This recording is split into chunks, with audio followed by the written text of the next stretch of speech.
Hey guys, index card today, cards 11 and 12. I'm starting out on an index card, 5x3, that's pre-gessoed, and I'm starting out with some Dina Wakley Media heavy body acrylic paint colors.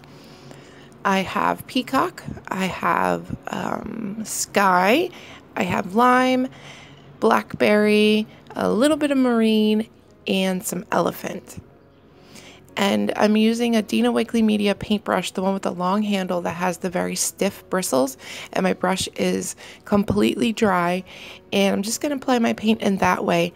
And because the bristles are stiff and my paintbrush is dry, it's going to leave a lot of the marks in the paint from the paintbrush. And I'm just going to lay my colors down, trying not to mix them. Kind of get some color blocking going. I'm going to dry that first layer and then go in with the second layer, applying the paint with my fingers just to get rid of some of that kind of sketchy texture I have. I have to apologize for not having as many videos up this past week. We left for vacation last Sunday, and the internet in our hotel is a little bit spotty, so I'm trying to upload the videos as I can. So yeah, they're still coming. It's just a little slower this week. So now I dried that second layer, and I'm going to go in with some gesso. White paint would work. I just use gesso because it's cheaper, and I don't have any white paint right now. So I'm going to apply that in the white areas of my index card, and then I'm also going to bring it out to where the colors, the paint colors meet. I'm going to bring some of that white to kind of hide the line.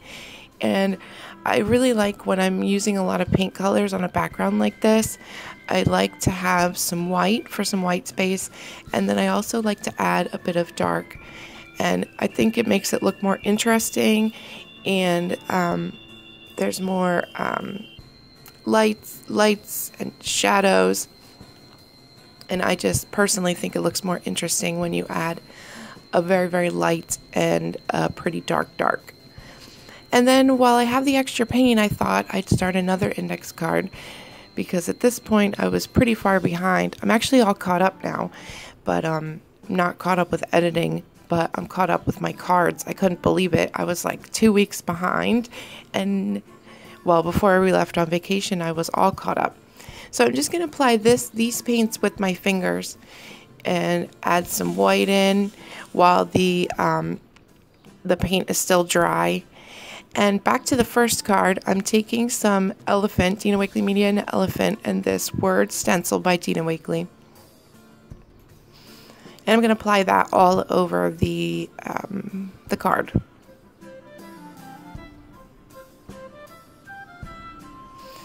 And then I'm going to do the same to the second card. And then this is also a Dina Wakley stencil. It's got like these teardrops, and I'm using the sky color for that.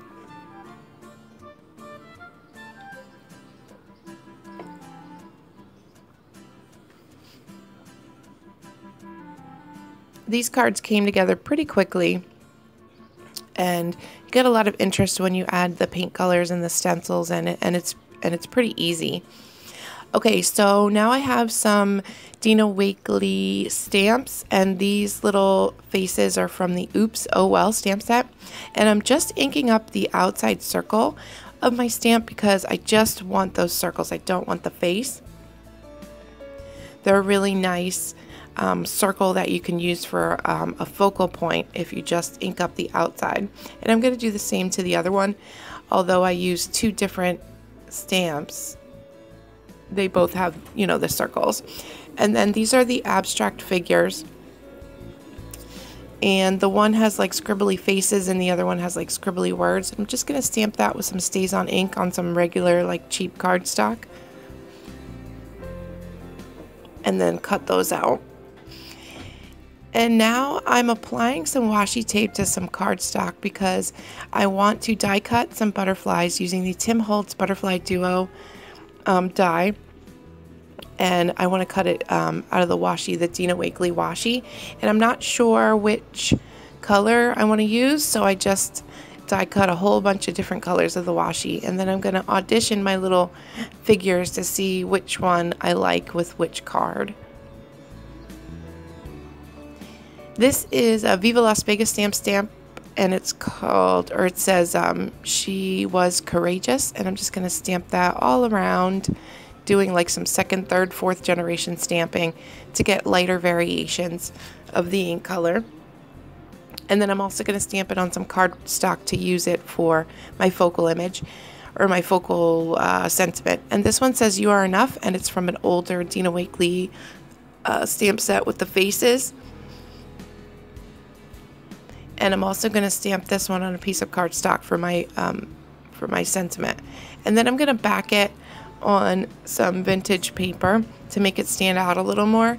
And the reason I stamped this in the background, not only did I think I needed a little more interest in the background, but when you repeat elements like that, it helps the piece be more cohesive when you have the same element in more than one, you know, the background stamping and the sentiment.